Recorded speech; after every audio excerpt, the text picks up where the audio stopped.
origini si perdono nel tempo.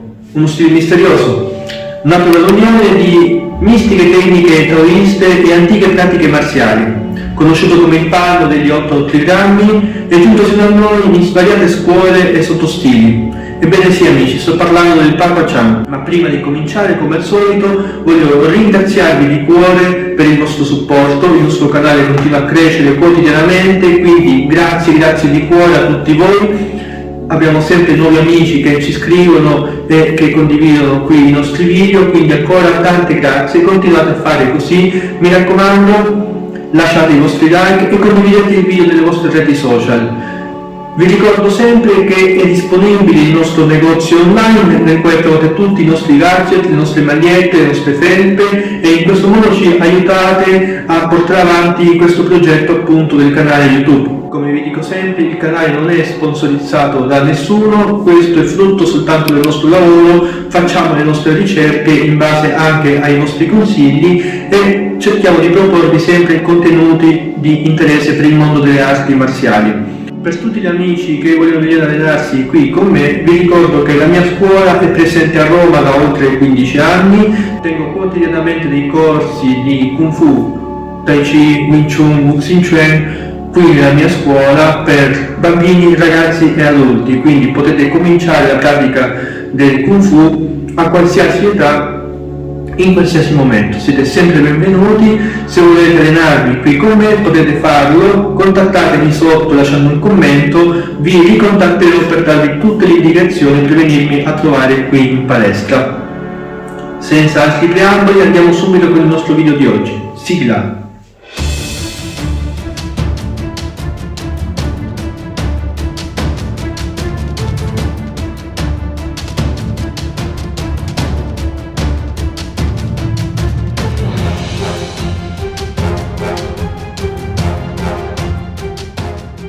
Bene amici, cominciamo con il dire che il Pakwa Chant è uno stile cosiddetto interno, appartenente a quella categoria chiamata appunto degli stili interni, ovvero Neja Chuan. Neja Chuan vuol dire appunto pugilato delle scuole interne o pugilato della scuola interna. In questa categoria gli stili più conosciuti della scuola interna sono appunto il Pakwa Chant, lo Xing Chuan e il Tai Chi Chuan. Sicuramente avete sentito parlare molto del Tai Chi Chuan, soprattutto nei vari stili più famosi come lo stile Yang e lo stile Chen.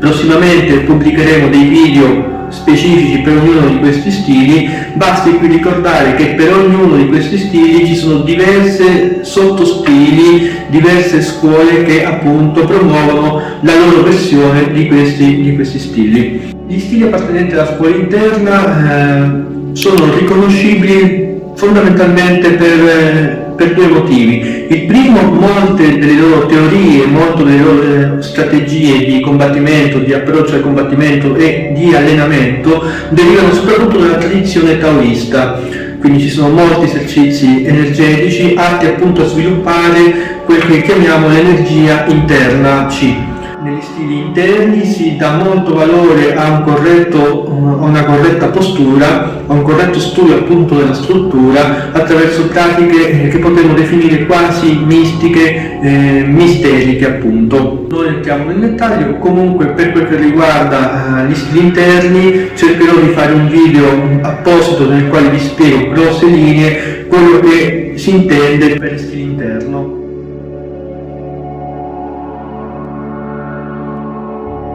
Durante il quinto anno di regno dell'imperatore Tongxi della dinastia Qin, più o meno intorno al 1866 circa, un personaggio chiamato appunto Dong Hai-Chuan cominciò a insegnare pubblicamente il Pakwa Chant alla corte imperiale e a Pechino. Bisogna dire che il maestro Dong Hai-Chuan non precisò mai l'origine del suo stile, non parlò mai dei suoi maestri, quindi tutto ciò che abbiamo ad oggi va considerato sempre in base al fatto che non esistono dati precisi, non c'è una documentazione sulla quale poter provare la reale esistenza e provenienza del Pakwa Chant. Le varie versioni orali di scuola e scuola cambiano, quindi ogni scuola racconta la sua propria versione riguardo la storia del Pak Hwa-chant. In queste storie si racconta di come Dong Hai-chuen fosse un eunuco appartenente appunto alla corte imperiale. All'interno della corte imperiale cominciò a diffondere, a insegnare il suo stile di combattimento. Bisogna dire che la maggior parte dei maestri di questa scuola dello stile del Pak Hwa-chant sono comunque conformi nel attribuire la paternità di questo stile proprio a Dong Hai-chuen.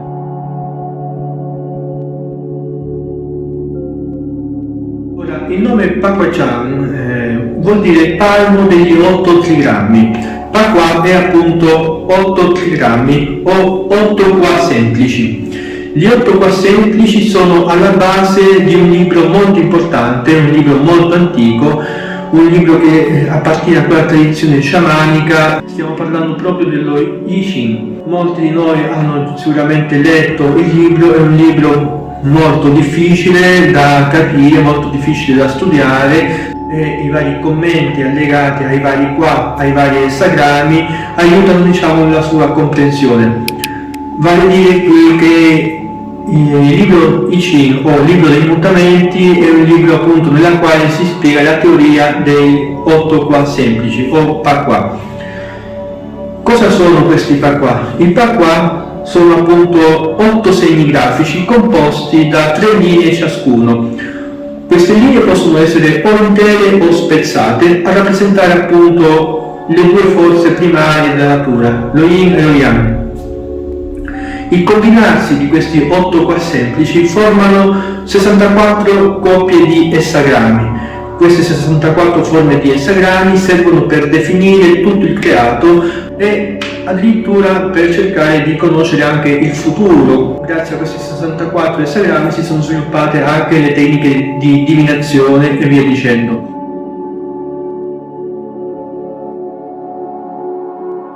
La fama del Pak Hwa-chant deriva soprattutto dal fatto che, come dicevo, Dong Hai-chuen era un eunuco alla corte imperiale e diffuso all'interno della corte imperiale il suo stile, divenendo in questo modo uno stile praticato dalle guardie imperiali.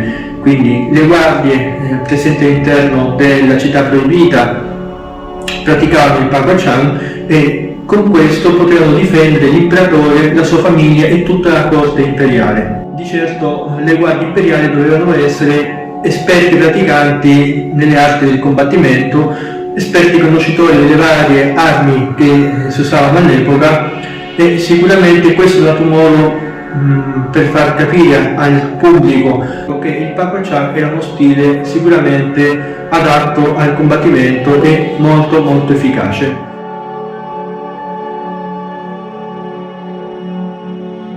Ora, una delle caratteristiche più conosciute del Pak Hwa-chant è l'uso della camminata in cerchio. Il praticante si dispone appunto in posizione di guardia ed esegue diverse taolu, diverse tecniche, seguendo una camminata a cerchio. Praticamente è un'impostazione del passo, si cammina a cerchio per diversi motivi, per diversi scopi, perché camminando a cerchio si rende il praticante inafferrabile e imprevedibile. Questo consente veloci spostamenti e permette anche di attaccare da diverse angolazioni, in modo che il nostro avversario non possa sapere mai da dove arriva l'attacco e non possa mai prevedere una tecnica efficace di difesa. Quindi fondamentalmente si riconosce fin da subito i praticanti di Pak Hwa-chant perché spesso esegue questo esercizio del passo a cerchio. Un'altra tecnica importante del Pak Hwa-chant è la tecnica di palmo, quindi il Pak Hwa-chant usa molte tecniche di palmo per colpire sull'avversario. Questo perché colpendo di palmo è più facile arrivare a quelle zone, a quei punti vulnerabili del corpo e eventualmente trasformare una tecnica di colpo in una tecnica per afferrare e per eseguire una leva articolare. Nel Pak Hwa-chant tutte le leve articolari che vengono fatte alle maggiori articolazioni sono fatte soprattutto non per bloccare l'avversario ma per rompere le articolazioni. In allenamento non è possibile rompere ogni volta l'articolazione dei nostri compagni, però lo scopo di tutte le tecniche di Chin Na, soprattutto nel Pak Hwa-chant, hanno lo scopo appunto di rompere le articolazioni. Le tecniche di gamba sono poche, fondamentalmente sono tecniche di calcio che mirano a colpire esclusivamente le articolazioni maggiori della gamba, quindi la caviglia, il ginocchio e l'anca. Un avversario che non è in grado di stare in piedi non può essere più offensivo, quindi i calci mirati alle caviglie, alle ginocchia, alle anche sono il modo migliore per finire il combattimento il più velocemente possibile. Inoltre usare tecniche di calcio basso consente al praticante di non trovarsi mai in una posizione di equilibrio precario.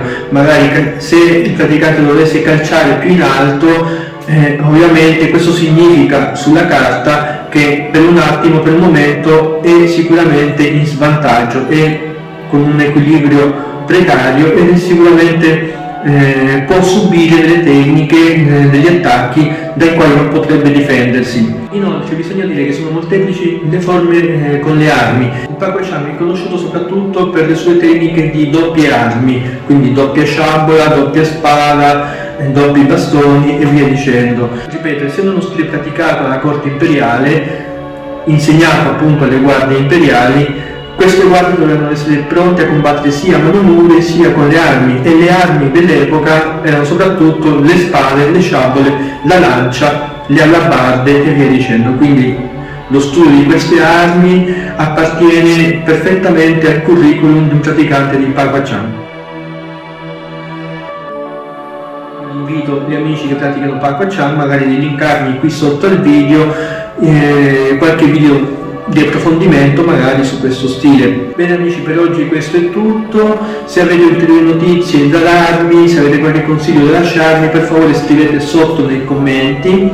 Se volete vedere qualche video apposito dedicato al vostro stile, o se volete vedere un video di approfondimento per il Pak-Wacham, lasciateci sempre un commento, lasciate un like se il video vi è piaciuto, condividetelo nelle vostre reti social e soprattutto continuate a seguirci qui sul canale.